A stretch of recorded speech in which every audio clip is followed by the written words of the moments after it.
Hello नमस्कार साथियों। अभी जो BSPCL का एग्ज़ाम चल रहा है उसमें टेक्निकल में आप लोग देखे होते हैं कि मशीन का सबसे ज़्यादा क्वेश्चन पूछ रहा है। तो देखिए मशीन के क्वेश्चन हम लेकर आ गए हैं।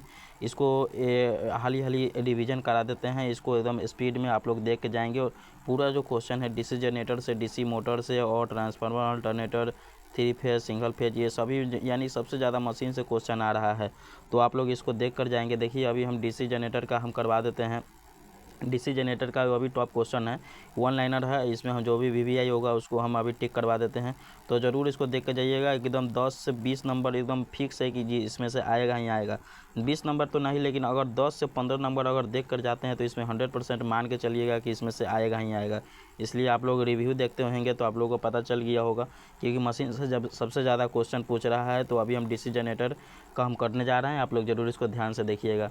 चलिए तो हम देखते हैं, DC जनरेटर से स्टार्ट करते हैं। कह रहा है कि यदि चालक चुंबकीय क्षेत्र के अपेक्षित वेग v से गति करता है तो उसमें EMF उत्पन्न हो जाता है। आप लोग जानते हैं कि कोई भी अगर कंडक्टर अगर स्थिर है, उसमें उसके सामने से कोई अगर दूसरा कंडक्टर को रोटेट कीजिएगा तो उसमें EMF उत्पन्न हो जाता है। और उसमें उत्पन्न EMF को क्या बोलते हैं, तो बैक EMF बोलते हैं, जिसकी हम विरोधी EMF भी बोलते हैं।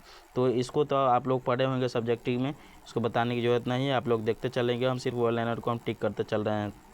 देखिए कह रहा है कि DC जनरेटर में उत्पन्न विद्युत वाहक बल के गतिज जो विद्युत वाहक बल होता है वह E बराबर BLV साइन थीटा होता है। क्या होता है? BLV sine theta. यही जनरेटर की बात कर रहा है। अगर मोटर में कहता है तो BIL होता है। यहाँ BLV दे रहा है ना, तो ये जनरेटर के लिए है। अगर मोटर के लिए कहता है तो BIL साइन थीटा होता है। BIL sine theta, sine theta ये मोटर के लिए हो जाता है। जहाँ पे B चुंबकीय फ्लक्स घनत्व को बता रहा है और I चुंबकीय लंबाई को बता रहा है, चुंबकीय कंडक्टर की लंबाई को बता रहा है, और B चुंबकीय क्षेत्र व चालक के मध्य अपेक्षित गति को बता रहा है। आप लोग जानते हैं गति को मीटर पर सेकेंड स्क्वायर में हम लोग मापते हैं। आगे देखते हैं। आगे बोला है कि DC जनरेटर की क्या होता है, केवल अगर DC जनरेटर क्लॉक वाइज दिशा में अगर गति कर रहा है, गति करना ही चाहिए। अगर नहीं तो अपशिष्ट चुंबकत्व को नष्ट कर जाएगा। अगर मान लीजिए कि अपशिष्ट चुंबकत्व नहीं रहेगा तो वो सेल्फ स्टार्ट खुद से अब नहीं हो पाएगा। उसके लिए फिर सेपरेटली जनरेटर को लगाना पड़ेगा। इससे लिए होता है कि क्लॉक वाइज दिशा में जनरेटर को घुमाया जाए। उसके बाद बोला है वान डी ग्राफ इलेक्ट्रोस्टैटिक सिद्धांत पर काम करता है। ये वान डी ग्राफ जो जनरेटर है वो इलेक्ट्रोस्टैटिक सिद्धांत पर काम करता है। आप लोग देखते चलेंगे। आगे है DC जनरेटर का विद्युत वाहक समीकरण दिया है। आप लोग जानते हैं ये समीकरण में E बराबर P/Zn/60 ये होता है। ये है जो पोल को बतला रहा है कि कितना है लैप बैंडिंग में, वेव बैंडिंग उसको बतलाता है।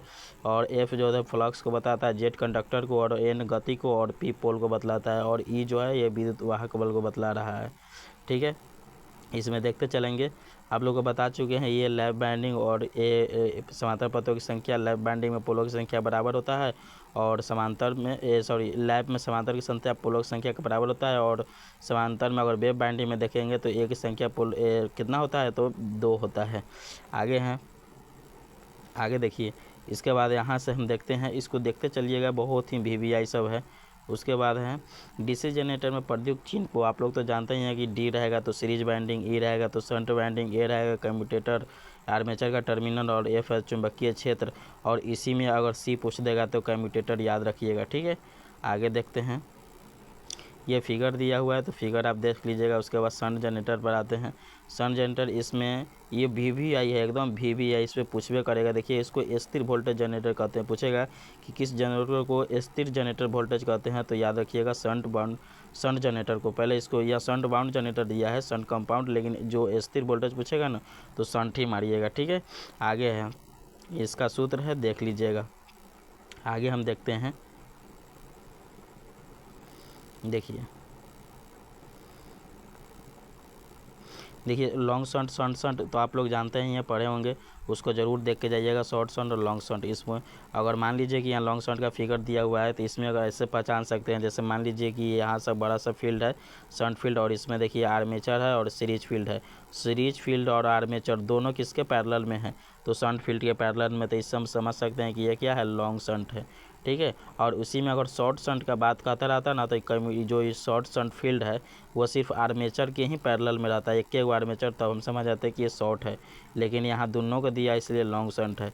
आगे देखिए, इसमें कह रहा है वन लाइनर पर, इसको ध्यान देते चलेंगे देखिए इसको हम अच्छे से देखिएगा। देखिए क्या कर रहा है, आर्मेचर प्रतिक्रिया और द्विक परिवर्तन मतलब कम्यूटेटर।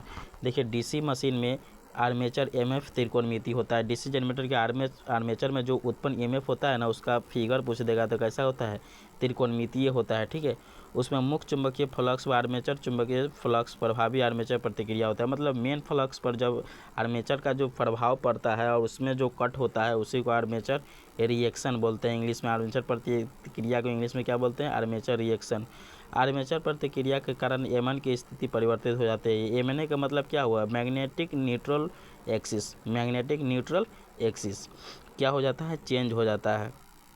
आगे कह रहा है कि डीसी जनरेटर में एमएनए घूर्णन की दिशा डीसी मोटर की घूर्णन के विपरीत होता है। यानी कि जब विपरीत होगा ना तो 0 डिग्री हमेशा याद रखिएगा, और जब समान रहेगा ना, समान तो 180 डिग्री याद रखिएगा। ठीक है, आगे बोल रहा है कि डीसी मशीन में दो प्रभाव होते हैं, एक क्रॉस चुंबकीय और एक बी चुंबकीय। क्या होता है, दो, एक होता है क्रॉस, एक बी चुंबकीय। तो इसमें है डीसी मोटर में अनुगामी पोल टिप पर फ्लक्स अधिक व अग्रगामी पोल टिप पर फ्लक्स कम होता है, और वही डीसी जनरेटर में बोलेगा तो अनुगामी पोल टिप पर फ्लक्स कम और अग्रगामी पर बोलेगा तो फ्लक्स अधिक हो जाएगा। ठीक है, इसको याद रखिएगा ट्रिगली। आगे है कम्यूटेटर। आर्मेचर में विद्युत धारा का प्रवाह दिशा में होने वाले परिवर्तन कम्यूटेटर कहलाते हैं। उसके बाद है कम्यूटेटर का मान लगभग, द्विक परिवर्तन को हम कम्यूटेटर बोलते हैं इंग्लिश में। ठीक है, का मान लगभग 1/5000 सेकेंड होता है। आगे है कम्यूटेटर। ये सब बहुत भी आई है, याद करते रहिएगा। कमजोर कम्यूटेशन के कारण वर्षों के अनुगामी किनारे ट्रेलिंग पर स्पार्किंग होता है। डीसी मशीन में स्पार्किंग का मुख्य कारण क्या है, प्रतिक्रिया वोल्टेज, मतलब कहने का मतलब कि रिएक्शन वोल्टेज। ठीक है, याद रखिएगा। प्रतिकारी कॉइल आर्मेचर प्रतिकारी कम करता है। आगे है इंटरपोल की, अगर देखा जाए तो इंटरपोल की पोलरिटी बताना है तो डीसी जनरेटर में हो जाता है कि आगे की पोल के समान होता है, जबकि अगर वह डीसी मोटर में पूछा जाए तो पिछले पोल के समान होता है। क्या होता है, पिछले पोल के समान। अगर डीसी जनरेटर में बोलेगा तो आने वाले पोल के समान। अगर इंटरपोल की कॉइल के म्यूटेशन को सुधारता है और आगे प्रतिक्रिया कॉइल इंटरपोल कॉइल के सीरीज में जुड़ा रहता है। तो इसको देख लीजिएगा, ये बहुत ही टॉप भी क्वेश्चन था। तब तक के लिए इतना ही रहने देते हैं। इसको जरूर क्वेश्चन को देख लेके जाइएगा। चैनल पर आए नहीं तो जरूर सब्सक्राइब कर दीजिएगा। हम इसी तरह का अभी एग्जाम चल रहा है, हम टॉप भी क्वेश्चन लेकर आएंगे। कंप्यूटर हो या हिंदी हो या फिर इंग्लिश हो, जीएस हो, ट्रेड का हो, सभी का क्वेश्चन हम बताते रहेंगे। जरूर चैनल को सब्सक्राइब कर लीजिएगा ताकि आप लोग अपडेट होते रहेंगे। नहीं तो समझ जाइएगा एग्ज़ाम की जो वैकेंसी आया है 5 साल बाद, दोबारा ऐसा मौका नहीं आएगा। तब तक के लिए इतना ही। जय हिंद, जय भारत। चैनल को जरूर सब्सक्राइब कर लीजिएगा।